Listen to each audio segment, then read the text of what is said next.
avec le monde.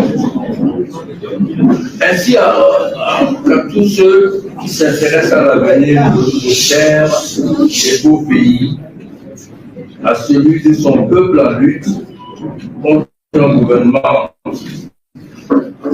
antipatriote au service d'intérêts étrangers et d'une minorité infime de profiteurs locaux depuis 141 ans que ça pose. Oui, nous ne sommes pas arrivés par hasard à animer cette conférence de presse, comme tant de fois par le passé. Nous sommes en effet ici parce que notre pays se trouve à un tournant.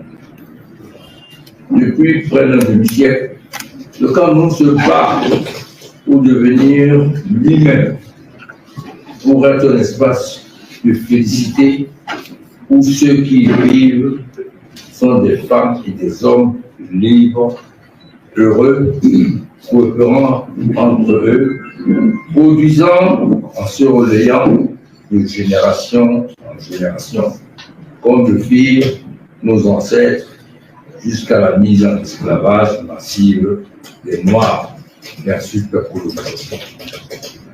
Sur ce chemin, dans ce combat multiséculaire, beaucoup se sont engagés longtemps avant nous. Ils y ont donné le meilleur d'eux-mêmes et souvent payé de leur vie ce service à la nation. Ils furent des martyrs et pleureurs. D'autres plus nombreux, sans même savoir pourquoi ils mouraient, comme c'est le cas dans le nord-ouest et le sud-ouest, ont péri dans cet affrontement infernal de quasi permanent.